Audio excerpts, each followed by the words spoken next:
আসসালামু আলাইকুম রহমতুল্লাহি ওবরাকাতুহু। সম্মানিত দর্শক, ঢাকা দক্ষিণ সিটির মেয়র পদে ইশরাককে শপথ পড়ানো নিয়ে হাইকোর্টে যে রিট করা হয়েছিল সেই রিটটি হাইকোর্ট খারিজ করে দিয়েছে। এটি মূলত একটি আইনের কূটচাল। এখানে রাষ্ট্রপক্ষ থেকে কোনো আবেদন করা হয়নি কিংবা রাষ্ট্রপক্ষ থেকে কোনো আইনি মতামত হাইকোর্টে চাওয়া হয়নি। আপনারা সবাই জানেন যে নির্বাচনটি হয়েছিল, যে নির্বাচনের ভিত্তিতে মেয়রকে ইশরাককে মেয়র হিসেবে ঘোষণা দেওয়া হয়েছে এবং ইশরাককে শপথ করার কথা বলা হচ্ছে, সেটার যে কার্যকাল বা মেয়াদকাল মে মাসের 15 তারিখ পর্যন্ত ছিল। এখন 15 তারিখের পর তাকে শপথ গ্রহণ করানোর জন্য বা তাকে দায়িত্ব দেওয়ার জন্য যে রেফারেন্স দরকার বা ফুল বেঞ্চ বা হাইকোর্টের যে অ্যাপিলেট ডিভিশনের যে ফুল বেঞ্চ বলা হয়, ফুল বেঞ্চের যে রেফারেন্স দরকার, যে একজনের জীবন থেকে 5টি বছর চলে গেছে, তাকে নতুন করে আবার 5 বছরের সময় দেওয়া হোক। এটা কোনো সাধারণ মামলা নয়। এটি হাইকোর্টে যারা প্র্যাকটিস করেন তারা জানেন যে এই ধরনের ফুল কোর্ট রেফারেন্স ইন্ডিয়ান সাবকন্টিনেন্টে নেই। যে কেউ নির্বাচিত হয়েছে, তার সময়কাল চলে গেছে, 5 বছর পরে আবার তাকে নতুন করে 5 বছর সময় দেওয়া হয়েছে, আমার জানা মতে নেই। এরকম একটা জটিল বিষয় সরকার আইনগত পথে না গিয়ে তাদের একজন সমর্থক বা কেউ একটা রিট করেছে। এটা মূলত একটা সময় ক্ষেপণ করা, যে ইশরাককে যেন শপথ বাক্য পাঠ করানো না হয়, এই মর্মে একটা রিট করা হয়েছে, যেটা হাইকোর্ট থেকে খারিজ করে দেওয়া হয়েছে। বিএনপির যারা আইনজীবী, যারা লোকজন আছেন, তারা ভীষণ রকম খুশি যে এখানে তাদের জয় হয়েছে। কিন্তু এর মাধ্যমে কি উনি মেয়র হিসেবে শপথ নিতে পারবেন, অফিস বুঝে পাবেন, দায়িত্ব পালন করবেন? আর যদি দায়িত্ব পালন করেন, কোন আইনের ভিত্তিতে এবং কতদিন পর্যন্ত এই দায়িত্বে বহাল থাকবেন? এই বিষয়গুলো সেটেলড হয়নি। এই কারণে কি হচ্ছে যে ইশরাক এবং তার যারা লোকজন রয়েছেন তারা এখনো রাজপথে আছেন। তারা এই বিজয়ের চাইতে সরকারের 2জন উপদেষ্টাকে টার্গেট করেছেন এবং সেই 2জন উপদেষ্টার পদত্যাগের দাবিতে তারা রাজপথে অবস্থান করছেন। এরকম একটি পরিবেশ এবং জটিল অবস্থা যখন চলছে, তার আগে কয়েক মাস আগে বা 1-1.5 মাস আগে আমরা শুনেছিলাম যে বাংলাদেশে রিফাইন্ড আওয়ামী লীগ প্রতিষ্ঠিত হবে এবং উত্তরপাড়া থেকে এই ধরনের একটি উদ্যোগ নেওয়া হচ্ছে, এরকম একটা গুজব চারিদিকে ছড়িয়ে পড়েছিল। আওয়ামী লীগের মধ্যে অনেকেই অগ্রগামী হওয়ার জন্য চেষ্টা করেছিলেন, অনেকের সঙ্গে অনেকে যোগাযোগ করেছিলেন, কিন্তু এই মুহূর্তে বাংলাদেশে সেই যে রিফাইন্ড আওয়ামী লীগের নেতৃত্ব দেওয়ার মতো সাহস, শক্তি সত্যিকার অর্থে কারোর নেই। যাদের নাম এসেছিল সেলিনা হায়াৎ আইভী, তারপরে নাম এসেছিল সাবির হোসেন চৌধুরী, তারপরে নাম এসেছিল সেই আব্দুল হামিদ সাহেব। এখন আব্দুল হামিদ সাহেব খুবই অসুস্থ, তিনি দেশের বাইরে। সেলিনা হায়াৎ আইভী জেলখানাতে, সাবির হোসেন চৌধুরী তিনি চুপচাপ আছেন। দ্বিতীয়ত হলো যে রিফাইন্ড আওয়ামী লীগ, সেই রিফাইন্ড আওয়ামী লীগের সঙ্গে শেখ হাসিনার কি সম্পর্ক, বা যারা মূল নেতৃত্বে আছেন এখন, জাহাঙ্গীর কবির নানক থেকে শুরু করে তাদের কি সম্পর্ক থাকবে, বা যারা জেলখানাতে আছেন। তো এই বিষয়গুলো নিয়ে একটা জটিল পরিস্থিতি বা জটিল আলোচনা যখন হচ্ছিল, ঠিক সেই সময়টাতে আরেকটি কথা আসলো, সেটা হলো রিকনসিলিয়েশন। অর্থাৎ যারা রাজনৈতিক নেতৃবৃন্দ রয়েছেন আওয়ামী লীগের, জাতীয় পার্টির, যাদের সামাজিক গুরুত্ব রয়েছে কিন্তু অন্যায় করেননি, কেবলমাত্র আওয়ামী লীগ করেছেন, তাদেরকে এই বর্তমান বিধি ব্যবস্থার সঙ্গে কিভাবে একীভূত করা যায় এবং তাদেরকে কিভাবে দেশ জাতির কল্যাণে কাজে লাগানো যায়, এর জন্য যে রাজনীতির বন্দোবস্ত, নতুন বন্দোবস্ত, যেটি রিকনসিলিয়েশন হিসেবে পৃথিবীর অনেক দেশে, বিশেষ করে দক্ষিণ আফ্রিকাতে এটি ব্যাপক প্রশংসিত হয়েছে। তো বাংলাদেশে এরকম একটা রিকনসিলিয়েশনের যে চিন্তাভাবনা, এটা হচ্ছিল এবং এই বিষয়ে অভিজ্ঞতা অর্জনের জন্য ডক্টর আসিফ নজরুল আইন উপদেষ্টা এবং তিনি এবং আরও কয়েকজন দক্ষিণ আফ্রিকা যাওয়ার জন্য তারা প্ল্যান করছিলেন। তো সেই রিকনসিলিয়েশনে আওয়ামী লীগের কতটা উপকার হতো, বিএনপির কতটা উপকার হতো, সেটি বড় বিষয় না। এর কারণ হলো যখনই রিকনসিলিয়েশন হতো তখন আওয়ামী লীগের ধনাঢ্য ব্যক্তি, জনপ্রিয় রাজনীতিবিদ, তাদেরকে নিয়ে জামাত টানতো, বিএনপি টানাটানি করতো, এনসিপি টানাটানি করতো এবং সেই টানাটানিতে আওয়ামী লীগের লোকদের বাজার দর বেড়ে যেত এবং সেই প্রতিযোগিতায় শেষ অবধি কারা জিতত এটি বলা মুশকিল। এবং সেই বিষয় নিয়ে যখন আমরা আলাপ আলোচনা করলাম, তখনই একটার পর একটা ঘটনা কিন্তু ঘটে গেল। এই ঘটনাগুলো যে কিভাবে ঘটলো এটি আমরা এখন মিলাতে পারবো না। অল অন এ সাডেন এখন আওয়ামী লীগ নিষিদ্ধ হয়ে গেল। এটিকে রিকনসিলিয়েশনের জন্য নিষিদ্ধ করা হলো, নাকি অন্য কোনো পরিস্থিতি ধামাচাপা দেওয়ার জন্য আওয়ামী লীগকে নিষিদ্ধ করা হলো, এই বিষয়গুলো কিন্তু সামনে চলে আসছে।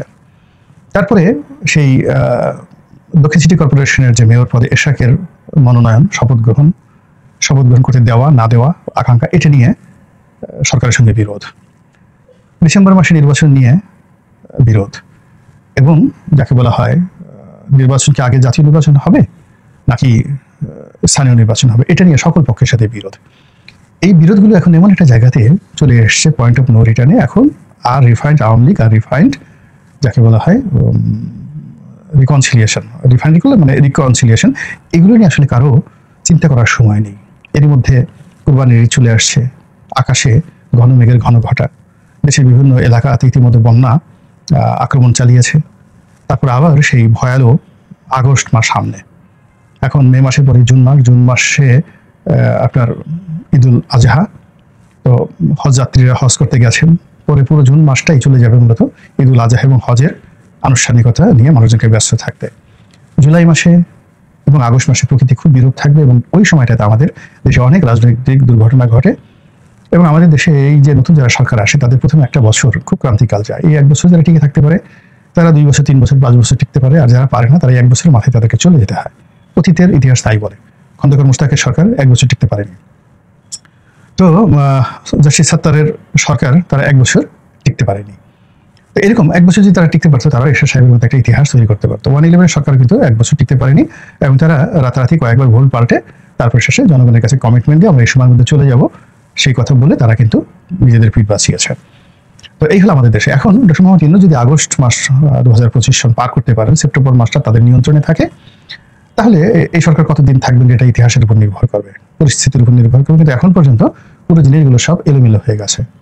তো সেই এলোমেলো অবস্থাতে আমরা যে রিকনসিলিয়েশন বা রিফাইন্ড আওয়ামী লীগের কথা বলছি, বা রিকনসিলিয়েশনের কথা বলছি রাজনৈতিক দলগুলোকে একীভূত করার জন্য, তো এটা আসলে এই মুহূর্তে সবচেয়ে বেশি দরকার ডক্টর মোহাম্মদ ইউনূসের ক্ষেত্রে। আমরা সবাই জানি যে অনেকে আমরা পৃথিবী বদলে দেওয়ার জন্য সংগ্রাম করি, লড়াই করি, যুদ্ধ করি। সবচেয়ে বড় কথা হলো যে পৃথিবীকে বদলানোর দরকার নেই, আপনি নিজেকে বদলান, আর নিজেকে বদলালে আপনি পরিবর্তিত একটা বিশ্বকে দেখতে পাবেন। তো এখন এই মুহূর্তে যত রকম সমস্যা কিন্তু যমুনা থেকে তৈরি হচ্ছে, সমস্যা কিন্তু সেক্রেটারিয়েট থেকে তৈরি হচ্ছে, উপদেষ্টাদের অফিস থেকে তৈরি হচ্ছে, উপদেষ্টাদের মস্তিষ্ক থেকে তৈরি হচ্ছে, আচরণ থেকে, ব্যক্তিত্ব থেকে তৈরি হচ্ছে। ডক্টর মোহাম্মদ ইউনূস এবং তার সঙ্গীজন যারা আছেন, আপনজন আছেন, তাদের চিন্তা চেতনা, মন এবং মানসিকতা থেকে তৈরি হচ্ছে। এবং এখানে আসলে আমাদের একটা রিফাইন্ড ডক্টর মোহাম্মদ ইউনূস দরকার, এবং সরকারের একটা রিকনসিলিয়েশন দরকার, এবং সেই বিষয়গুলো নিয়ে আলোচনা করব। লক্ষ্য করার চেষ্টা করুন যে আমরা ডক্টর মোহাম্মদ ইউনূস সম্পর্কে এখন সবাই হতাশ, আমাদের স্বপ্নভঙ্গ হয়েছে। আমরা তাকে মনে করেছিলাম তিনি বিশ্ব মানব, সারা দুনিয়া তাকে সম্মান করে। এখন আমরা বুঝতে পেরেছি যে সারা দুনিয়া তাকে যে সম্মান করেছে বলে আমরা দেখেছি, এটা একটা ভাইব ছিল। It was an advertisement made by the western power and western countries and western agencies. তারা পশ্চিমা দেশগুলো এই আমাদের মতো তৃতীয় বিশ্বে কোনো একটি মানুষকে যখন ক্ষমতায় বসাতে চায়, তখন তাদেরকে কেন্দ্র করে তারা একটা ভাইব তৈরি করে। যেভাবে মায়ানমারের সূচিকে তারা তৈরি করেছে, যেভাবে তারা দালাই লামাকে তৈরি করেছে, কিন্তু সব জায়গাতে এখন তারা যেমনভাবে ইউসুফ মালালা জাইকে তারা তৈরি করেছে, যেভাবে সালমান রুশদিকে তারা তৈরি করেছে, এরকম এখন ডক্টর মোহাম্মদ ইউনূসের যে বিশ্বব্যাপী সুনাম এবং সুখ্যাতি, সেই সুনাম এবং সুখ্যাতিতে আমরা অবাক বিষয়ে তাকাতাম যে বাঙালিদের মধ্যে এরকম একজন মানুষ হতে পারে। এ তো অতীশ দীপঙ্কর চেয়ে বড়, তার চেয়ে বড় জ্ঞানী, এ তো বাংলাদেশের জগদীশ চন্দ্র বসুর চাইতে বড় বিজ্ঞানী। এরকম বাঙালি তার কখনো হয়নি। পশ্চিমবঙ্গে অমর্ত্য সেন নামক একজন বাঙালি, তিনিও অর্থনীতিতে নোবেল পুরস্কার পেয়েছেন। আমরা অমর্ত্য সেনের ডক্টর মোহাম্মদ ইউনূসের পাঞ্জাবের একটা পকেটও কখনো মনে করিনি। আমাদের কাছে মনে হয়েছে ডক্টর মোহাম্মদ ইউনূস সে প্রশান্ত মহাসাগরের মতো তার বিশালত্ব, আটলান্টিকের মতো তার ব্যাপ্তি, মহাকাশের মতো তার সেই রহস্যময়তা।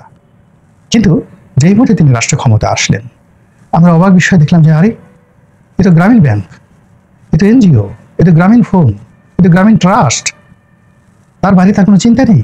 তিনি যেভাবে গ্রামীণ ফোন চালিয়েছেন, যেভাবে তিনি সারা দুনিয়াতে 3-0 থিওরি বলে মানুষের হাততালি নেওয়ার চেষ্টা করেছেন, যেভাবে সামাজিক ব্যবসা, সোশ্যাল বিজনেসের কথা বলে সারা মানুষের বাহবা কুড়িয়েছেন। এবং আপনি জানেন যে এই পৃথিবীতে সবচেয়ে যারা সুন্দরভাবে গল্প বলতে পারেন, লিখতে পারেন, গল্প বলতে পারেন, তারাই বিখ্যাত। রবীন্দ্রনাথ, নজরুল, উইলিয়াম শেক্সপিয়ার, কিংবা ধরুন অন্য যারা আছে, উইলিয়াম সমারসেট মম, কিংবা ম্যাক্সিম গোর্কি, ট্রটস্কি, যত বিখ্যাত কবি, সাহিত্যিক, কিংবা মাইকেল অ্যাঞ্জেলো, কিংবা লিওনার্দো দা ভিঞ্চি, ভ্যান গক, যারা আর্ট অ্যান্ড কালচার স্ক্যাপচার করে সারা পৃথিবীকে চমকে দিয়েছেন, তারা কি করেছেন? একটা গল্প তৈরি করেছেন, রহস্য তৈরি করেছেন। দ্য ভিঞ্চি কোড, মানে Leonardo da Vinci the Vinci কোডে তিনি যে ছবিটা এঁকেছেন, এটার পেছনে এই রংটা কেন দিলেন, এভাবে কেন মোনালিসা হাসলো? তো এই যে রহস্য তৈরি করা, তারপরে এই যে সুন্দর করে গল্প বলা, কিংবা মানুষকে কল্পনার জগতে নিয়ে যাওয়া, সুলতার কবেকার অন্ধকার বিদিশার নিশা, বা সুরঞ্জনা সুরঞ্জনা ওইখানে যেও না তুমি, বলো না কথা ওই যুবকের সঙ্গে। তো এই যে বক্তব্যগুলো, এগুলো কি আমাদের কল্পনার জগৎকে উন্মুক্ত করে দেয়, আমাদেরকে স্বপ্ন দেখায়, আমাদেরকে একের পর এক গল্প শোনায়, কাহিনী শোনায়, এবং আমরা মুগ্ধ হয়ে অবাক বিস্ময়ে তাদের দিকে তাকিয়ে থাকি। গল্প, যারা বড় বড় ধর্ম প্রচারক, আপনি মহাভারত বলেন, তারপরে জৈন ধর্ম বলেন, যে কোনো ধর্ম, সব ধর্মেরই, সেটা খ্রিস্টান বলেন, ইহুদি বলেন, সুন্দর একটা গল্প রয়েছে। এবং সেই গল্প হলো আকাশকে ছাড়িয়ে মানুষের কল্পনার জগৎ যেখানে পৌঁছাতে পারে না, সেই গল্প তারা এই পৃথিবীতে এনে মানুষকে বিশ্বাস করিয়েছেন। সে আরো আজিম বলেন, দেবতা বলেন, অ্যাপোলো বলেন, মানে যারা যত সুন্দরভাবে গল্প তৈরি করতে পেরেছেন, তারাই এই পৃথিবীতে একটা চমৎকার ধর্মবৎ জাতি এবং গোষ্ঠী তৈরি করতে পেরেছেন। এরপর বড় বড় যারা বিজয়ী, যেমন আলেকজান্ডার, তারাও গল্প তৈরি করেছেন। Alexander, Ramses the second, Tutankhamun, Amenhotep, বিখ্যাত বিখ্যাত ফেরাউন তারা, জুলিয়াস সিজার, এরা সবাই নিজেদেরকে দেবতার পুত্র, দেবতা, এবং অনেকে নিজেদেরকে স্বয়ং একেবারে খোদা আল্লাহ বলে প্রচার করে ফেলেছেন, এবং লক্ষ লক্ষ তাদের জমানার কোটি কোটি মানুষ বিশ্বাস করতেন যে তিনি দেবতার পুত্র এবং তিনি আল্লাহ, বা তিনি যে গল্পটা বলছেন মানুষজনকে, সেই গল্পটা তারা বিশ্বাস করাতে পারার কারণেই একটা সাম্রাজ্য প্রতিষ্ঠা করে ফেলেছেন। তো সেই দিক থেকে ডক্টর মোহাম্মদ ইউনূসের যে ব্যাপ্তি, সেই ব্যাপ্তি হলো তার গল্প বলা। তার গ্রামীণ ব্যাংকের যে থিওরি সারা বিশ্ব চমকিত হয়। সেই গ্রামীণ ব্যাংকের যে কোনো একটা ব্রাঞ্চে গিয়ে দেখেন যে সেই গল্পটার বাস্তব ভিত্তি কতটুকু, কিংবা গ্রামীণ ব্যাংকের যে বিশ্বব্যাপী সুনাম সুখ্যাতি, সেই গ্রামীণ ব্যাংকের যে ব্যালেন্স, মানে যাকে ব্যালেন্স শিট দেখেন, যে তারা কত টাকা এই যাবৎকাল আয় করেছে, কত টাকায় ব্যয় করেছে, এবং এদের জাতির কল্যাণের জন্য কত টাকা ট্যাক্স দিয়েছে। এবং আমাদের সবচেয়ে যে ছোট ব্যাংক, বাংলাদেশের একটা ছোট ব্যাংক, ধরুন বাংলাদেশ কমার্স ব্যাংক, এই কমার্স ব্যাংকের সঙ্গে বা বেসিক ব্যাংকের সঙ্গে গ্রামীণ ব্যাংকের তুলনা করা যায় কিনা। অথচ এইরকম একটা ব্যাংকে নিয়ে সারা পৃথিবী লাফাচ্ছে, আর আমরা তাদের পেছনে সেই ডক্টর মোহাম্মদ ইউনূসকে নিয়ে লাফাচ্ছি। কিন্তু যখনই তিনি সেই রাষ্ট্র ক্ষমতায় এসেছেন, এখন এখানে তো গল্প হবে না, এখানে কবিতা হবে না, আলগা করবো খোপার বাঁধন হবে না, এখানে আমায় নহে গো ভালোবাসো, ভালোবাসো মোর গান। তো এই কথা শুনে প্রেমিকা ঘরে আসার পরে সে হয়তো 6 ঘন্টা না খেয়ে থাকতে পারে, তারপরে বলবে, জোরে নজরুল, তো ঝাঁকড়া চুলার গান হবে না, তাড়াতাড়ি আলু আন, কচু আন, মূলা আন, তারপরে চাল ডাল দিয়ে রান্না কর, তারপরে আমাকে খাওয়া, তারপরে গান শোনা।